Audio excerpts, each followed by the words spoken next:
that is going on across different nations, different states in India. Different political leaders have built their careers on just distributing freebies in India. Hi everyone, welcome to today's video. So today I have a very interesting macroeconomic video for you that impacts all the Indian taxpayers. The video is about high petrol and diesel prices in India. And let me start our discussion by telling you a very interesting story that you will find to be very, very funny. So share it with your friends also.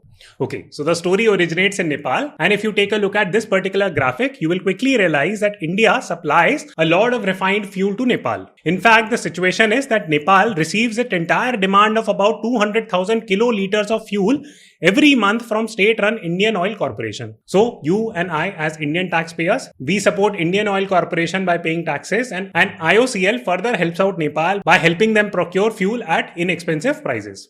So no problem up until here. Now here is the funny part, that right now in Nepal, the petroleum prices are roughly 22 rupees inexpensive compared to that in India. Now the funny part comes, if you actually go to Bihar, there are a couple of districts, and this has been covered in a report by Hindustan Times.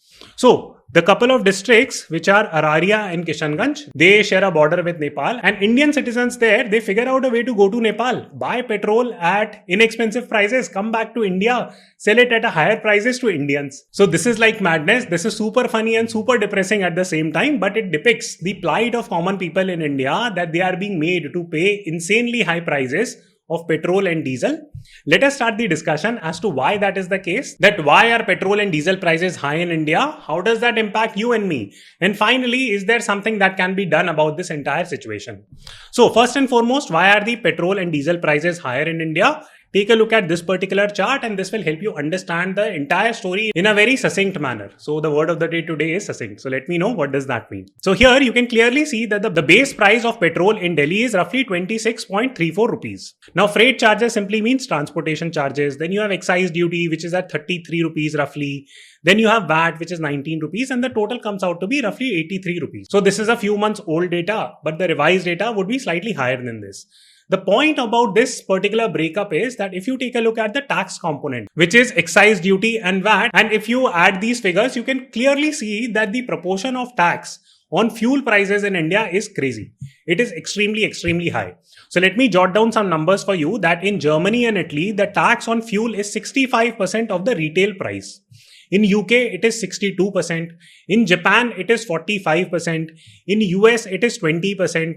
And in India, it is 260%. The situation is extremely crazy. If someone asks you that, okay, why are petrol and diesel prices so high in India?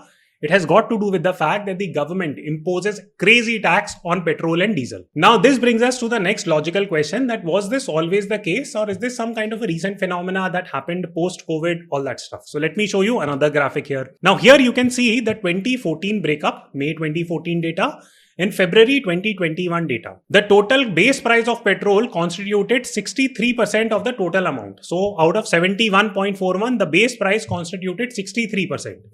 But this number changed dramatically, that in Feb 21, the taxes took up a larger proportion. So you see this orange tab and red tab, right? So if you add it, 37 plus 23, so approximately 60% of the total petrol price or diesel price in India comprises of taxes. So this is crazy situation, crazy stuff that we are witnessing on petrol and diesel prices. Now you might say that, Akshat, you know what? Probably the oil prices globally might have risen quite a bit. Therefore, now we are witnessing all-time high prices for petrol and diesel in India. So let me quickly show you that data also. Compare it to 2014 and 2022 data. And you can clearly see through this chart that in March 2014, the international oil prices was roughly 122, and by refining oil, you get petrol and diesel. So the raw material prices back in 2014 was much higher. And back then the petrol prices in India were between 72 rupees, 75 rupees, depending on the city where you were. Now we are in 2022. Yes, the oil prices have surged, no doubt about that, but they have still not beaten the 2014 high. Despite that, the diesel and petrol prices in India have touched an all-time high. Now, many of you after listening to this commentary will feel very frustrated with the situation that, okay, internationally, the oil prices are not that expensive, but government is probably messing with us. They are charging us as high rates as possible and is subsidizing fuel for Nepal. So what is happening? Can you help us explain that? Okay. So if you go and ask this question to the government that, okay, please tell us, why are you selling petrol and diesel prices at such high prices? Government keeps on using using one simple keyword that, hey, oil and diesel prices in India is deregulated. What is deregulation? It simply means that we give the oil marketing companies, the eventual sellers of oil, complete freedom to price whatever price they want to quote for diesel and petrol. Okay, valid argument, and this is an argument that politicians keep on making, but this is just a half-baked argument. What is typically happening is that yes, oil marketing companies are getting the freedom to price petrol and diesel prices, no doubt about that, with some input from the government, of course. But the taxation that is worked at the back end is completely decided by the government. Now, here is a simple value chain for petrol and diesel in India. So typically there are 3 steps involved. That crude oil is purchased and is sent to refineries for refining. This is step 1. Step 2 is that once that crude oil is refined, it is transported to different parts of India. There are transportation, logistics and other stuff involved. Third is the state and central taxes that are levied. So when it comes to this third step, this is entirely decided by the government, how much taxation they want to put, and they put crazy amount of taxes, as I showed you previously from the charts. So in simple terms, why is it that the petrol and diesel prices are high irrespective of the oil price movement in international economy? Because A, the government imposes a lot of tax, and second, and they are not bringing down the tax structure when it comes to petrol and diesel. This is the simple reason why petrol and diesel prices are very high in India. Government can keep on calling it as being deregulated, regulated, this, that, it doesn't matter. Until the government cuts down the taxes, the price of petrol and diesel will not come down. And if government wants to bring down the price of petrol and diesel, it can easily do it. Now let us next understand the argument that, okay, great, petrol and diesel prices are high in India. How does that impact you and me? So there are 2 specific ways in which the petrol and diesel high prices impact us. One is that it directly impacts inflation in a country like India. India is already a high inflation country, and petrol and diesel constitute roughly 2.5% to the consumer price inflation data. When it comes to wholesale price inflation, the weight of petrol and diesel is roughly 13%. Now these are very, very big contributing factors to the inflation in the economy. The bottom line being, when petrol and diesel prices go up, price of everything associated with petrol and diesel goes up too. For example, your vegetables become more expensive. Transportation of shampoo, soaps also become expensive.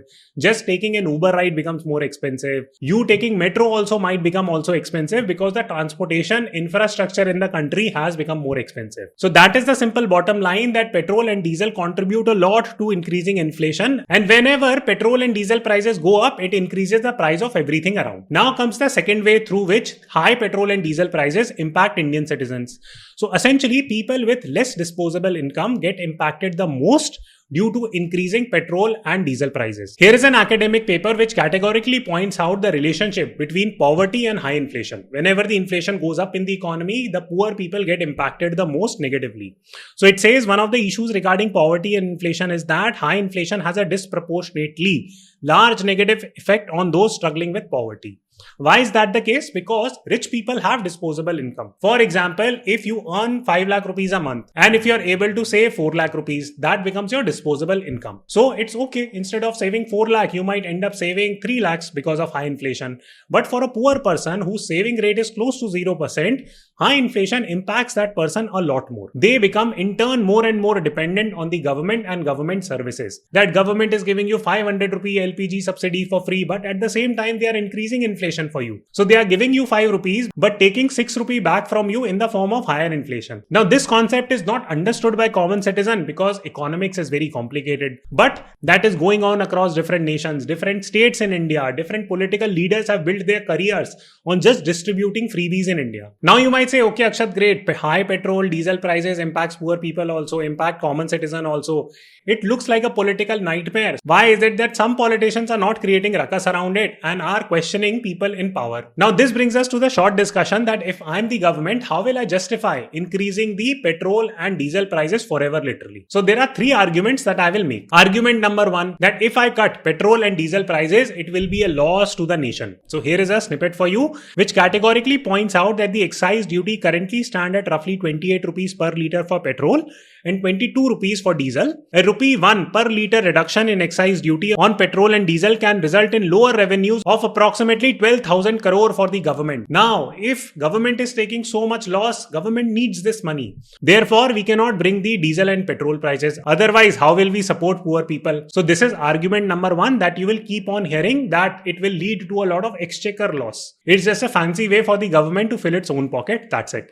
Second key point, that we are taxing the rich, because guess who uses petrol and diesel? Rich people. They are driving Pajeros in Gurgaon. So of course we should tax them more, and eventually this petrol and diesel is mostly used by rich people. So keep taxing them. So here is an interesting chart for you, that if you are a salaried employee, I'm sure you would either be using Ola, Uber, two-wheeler, your own car, and some mode of transportation, and it goes up. So it's not as if that it is just impacting the rich. High diesel and petrol prices impact the salaried class. So take a look at this snippet. It says that what salaried taxpayers get in return for filing taxes. For education of your children, you get nothing. You don't get support in private schools and colleges. Maybe some colleges which are state sponsored. For healthcare, you get nothing. Private hospital, service tax on insurance premium, you get nothing out of it. Unless you are willing to take a day off from work, stand in line to avail free healthcare services that are provided in some of the cities.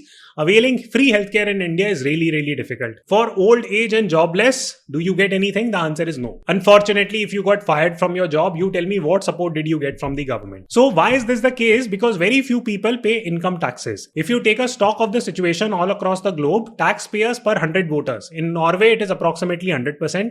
In Canada, it is 95%. In US, it is 70%. In India, it is 7%. So our tax net is very, very small to begin with.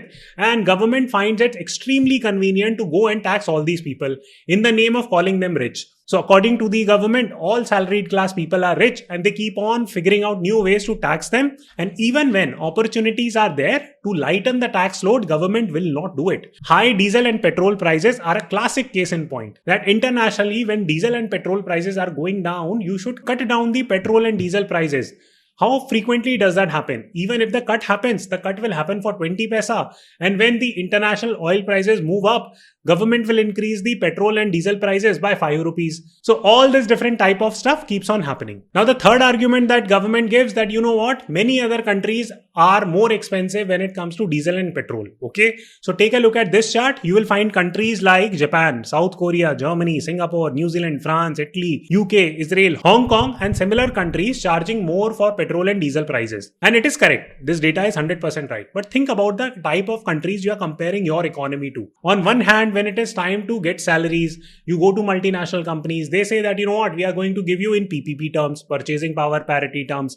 But when we compare like macroeconomic data, we start comparing like oil prices, like rich countries like New Zealand and Singapore, which does not make any sense. So therefore, this data also is technically right, but from a comparison perspective, it holds no true value. So let me tell you a practical 5 bullet point story that will help you understand the entire game that is happening at the back end. India is an energy intensive, energy hungry country. We are a growing country with young demography. We need a lot of development, lot of energy. Therefore, we need to consume a lot of energy. Unfortunately, we are reliant on crude oil. There is just no other way. We have not diversified to renewable sources of energy. The change is really, really slow. The infrastructure right now is really, really poor.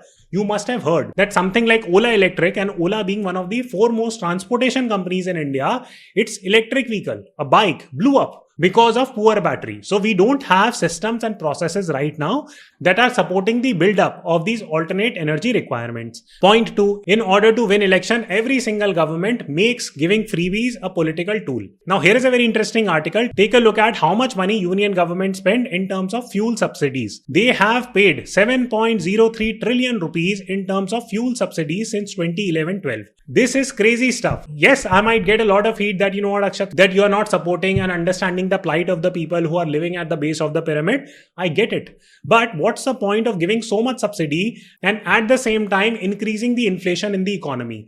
Either you curb inflation and then start giving subsidies so you're genuinely helping the poor. But this is just drama that is happening, that hey, give out insane amount of subsidy. Don't control the inflation. The poor person keeps on getting poorer. Tell me this and genuinely give me like a logical argument here, which is the most regulated sector in the Indian economy. It is the agriculture sector. Every single government. I'm not speaking pro-BJP, anti-BJP, anti-Congress, pro-Congress, all that stuff. I'm not doing that. Every single government, including BJP, Congress, etc., they have intervened in the agriculture field. They have regulated agriculture quite heavily. And who has benefited the least through these intervention? It is the farmers. Have their plight improved? Are there farmer suicide still? The answer is yes. So is this freebie economy working? The answer is no, it is not working, and we need to be really thoughtful in terms of how we are planning and managing our expenses as a nation. Now comes the third point, that in order to subsidize these freebies, we need to tax certain areas which are very easily taxable. And petrol and diesel prices are very taxable entities in India. Same goes for alcohol and same goes for cigarette. That in alcohol, even if you increase the taxation by 30-40% in one go, I don't think people are going to come on roads. Why? Because it is a politically feasible decision to justify high alcohol prices. Same goes for petrol to a certain extent, that you can do whatever, you can always call it taxing the rich and keep charging more and more taxes to the entire salaried class. Let me know in the comment box if you would want me to make an entire discussion around this salary class taxation. I would be happy to do that video. Now this gets reflected into this entire chart, and you can see that how petrol prices have gone up over the years. There is a very clear rising trend line that is happening here. Now it is not as if that from a world perspective, the crude oil prices have not fluctuated, they have not come down. There are occasions when crude oil has come down, but the petrol and diesel prices have not been cut. Why? Because it is very easy for the government to justify increasing the prices of diesel and petrol. Now comes the fourth point, that the amount of money, the crazy money that the government makes by taxing petrol and diesel is unfathomable. This is the entire breakup, how much money the government is making by charging you high prices for petrol and diesel. You will see it to be almost constant for the last 4-5 years. Now why is that the case? Because government has identified that, hey, you know what, this is what my income stream from petrol and diesel needs to be. They will play around with the taxes, they will play around with that number, and they will keep on hitting that mark no matter what. Because this becomes an easy revenue stream for the government, and government does not want to lose this revenue stream. Now, fifth and final point is that going forward, this situation is not going to improve. I can almost certainly guarantee that to you, that 99.99% oil and diesel prices are going to go up in a country like India. So if you're planning to buy an automobile, please be sensible in terms of what type of automobile you want to buy. Please don't buy automobiles that are giving very poor mileage, because you might end up paying very high fuel bill. Now, why am I saying that the situation is unlikely to improve at least for a decade? The reason there is fairly simple, that the rate at which the innovation of alternate energy is happening in India, it is very slow to begin with. Right now, out of the total EV sale, electric vehicle sales, only 4% four-wheelers are EVs. So the revolution is very slow. Why is that the case? Because the government policies do not support. The rate of innovation and the rate at which the prices are coming down for EVs is not supporting the entire landscape as of now. Now, unless this situation changes, and it will take time for this situation to change, we will continue to pay very high bills for fuels. Now, what is it that you can typically do? So there are three easy options. One is that please use public transport. But unfortunately, if you are taking public transport, for example, metro in Delhi, these are the type of scenes that you end up witnessing. So I don't know what else to say there. Second, try to work from home. Probably that will save a lot of money. Third and finally, I will not say it. You guys are smart. Let me know in the comment box, what do I mean? I'm giving you a fill in the blank exercise, because if I say it explicitly, a lot of people will start creating ruckus that, you know what, Akshat, you're not like pro India, this, that. So I don't want to get into those arguments. So you tell me, what do I mean? Now comes the final part where I started the story, that, okay, why is it that India is supporting Nepal? There are multiple reasons at play, but here is the honest answer to that entire equation, that Nepal gets the supply of petroleum from India according to an old treaty between the two countries. Indian Oil Corporation imports petrol for Nepal from Gulf countries. It is sold at the cost price, only refinery fee is charged, due to which the fuel retails cheap in the Himalayan country. So this is the honest reason, and the Nepalese government is not putting on additional taxes for their citizens, and therefore the petrol and diesel prices in Nepal is cheaper than that in India. So let me know, what did you think about this video, and I will see you the next time.